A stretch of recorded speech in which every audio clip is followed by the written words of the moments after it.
आज के टाइम में स्टडी अब्रॉड का सपना देखने वाले बहुत सारे इंडियन स्टूडेंट्स के लिए कनाडा एक फेवरेट डेस्टिनेशन रहा है। अच्छे यूनिवर्सिटीज, मॉडर्न इंफ्रास्ट्रक्चर और पोस्ट स्टडी वर्क अपॉर्चुनिटीज के कारण इंडियन स्टूडेंट्स हमेशा कनाडा की तरफ अट्रैक्ट होते हैं। लेकिन हाल ही में कैनेडियन स्टडी परमिट्स में भारी गिरावट ने सपना काफी छात्रों के लिए मुश्किल बना दिया है।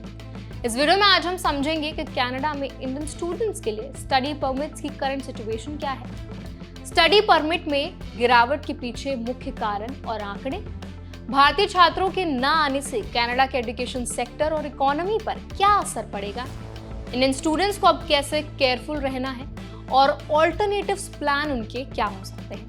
तो चलिए फिर वीडियो को शुरू कर देते हैं। Hi, my name is Varsha Dubey and watching NBT tech care. सबसे पहले बात करते हैं नंबर्स की।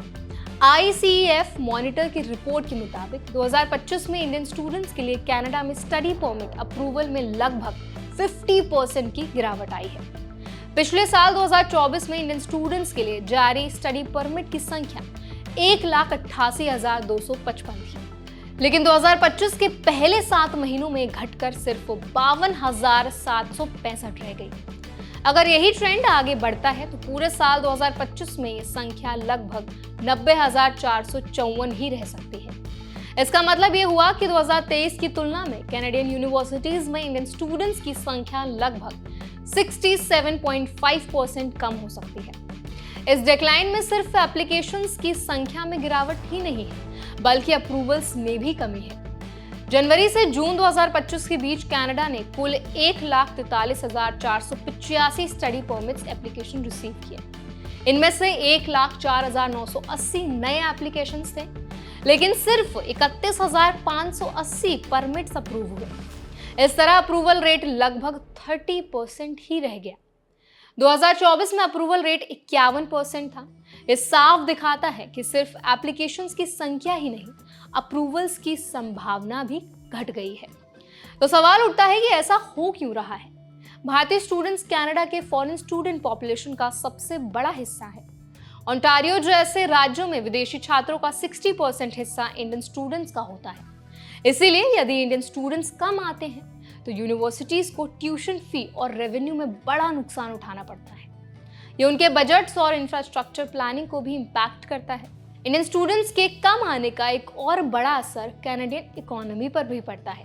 हाउसिंग, ट्रांसपोर्टेशन, रिटेल, हॉस्पिटैलिटी और higher education sectors Indian students पर काफी डिपेंड करते हैं। अगर इंडियन स्टूडेंट्स कम आएंगे तो छोटे बिजनेसेस जो स्टूडेंट्स को सर्विसेज देते हैं, जैसे कि हॉस्टल्स, पीजीज, कैफेज और ट्रांसपोर्ट सर्विसेज, उनका रेवेन्यू घट जाएगा।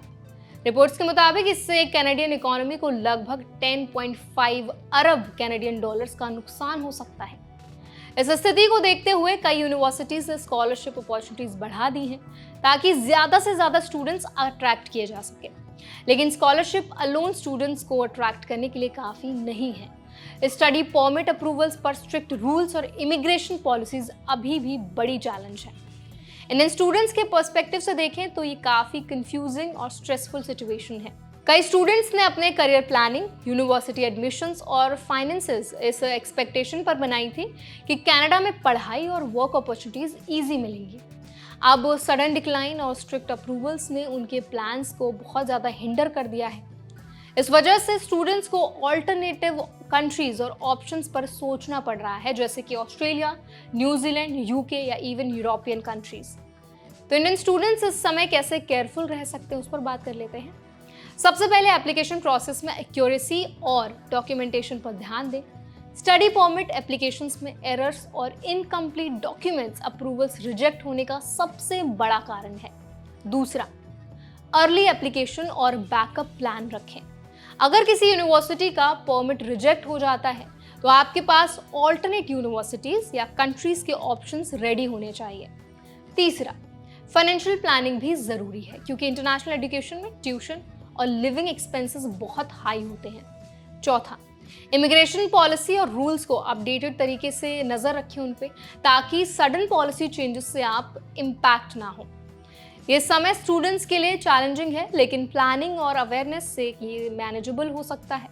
इंडियन स्टूडेंट्स की फ्लेक्सिबिलिटी और रेडीनेस ही उनकी सक्सेस का की फैक्टर होंगी। वहीं कैनेडियन यूनिवर्सिटीज और इकोनॉमी को ये समझना होगा कि इंडियन स्टूडेंट सिर्फ नंबर्स नहीं है, बल्कि उनके आने से एजुकेशन सेक्टर, लोकल इकोनॉमी और कल्चरल डाइवर्सिटी को लॉन्ग टर्म बेनिफिट मिलता है। तो इस पूरे मुद्दे पर आप क्या राय रखते हैं, आपका क्या मानना है, हमें जरूर बताइए कमेंट सेक्शन में। ऐसे और भी अपडेट्स के लिए, वीडियोस के लिए हमारे चैनल NBT Tech Ed को जरूर सब्सक्राइब करें।